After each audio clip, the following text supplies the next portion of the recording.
नमस्कार, मी नंदकुमार कांबळे, वॉटरप्रूफिंग ॲप्लिकेटर. तर आपण आज दोशी सायकल येथे टेरेसवरती टॉपशील ट्रीटमेंट करत आहोत. तर सर्वात प्रथम टेरेस चिपिंग आणि क्लिनिंग करून घेतोय. त्यानंतर मग ग्राइंडरने क्रॅक्स ओपन करतोय.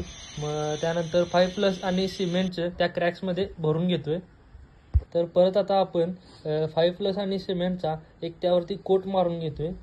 हा 5+चा कोट आपण मायनर क्रॅक भरण्यासाठी मारत आहोत. त्यानंतर आता टॉपशीलचा प्रायमर त्यामध्ये 30% पाणी घालून मारू. टॉपशील प्रायमर मारल्यानंतर टॉपशीलचे 3 प्युअर कोट मारू. त्यामध्ये पहिला आहे व्हाईट कोट, सेकंड आहे रेड कोट. हे कोट रोलर किंवा ब्रशच्या सहाय्याने मारू. फायनल कोट आहे ग्रे कोट. तर आता तिन्ही कोट फिनिश झालेले आहे. कोटिंगची थिकनेस मिनिमम 1 mm पर्यंत करावी. ह्या अल्ट्राटेक टॉपशीलला 10 वर्षाची वॉरंटी आहे. आणि अजून एक म्हणजे ह्या अल्ट्राटेक टॉपशीलमधून 300 रुपयाचं कुपनसुद्धा मिळतं. धन्यवाद अल्ट्राटेक.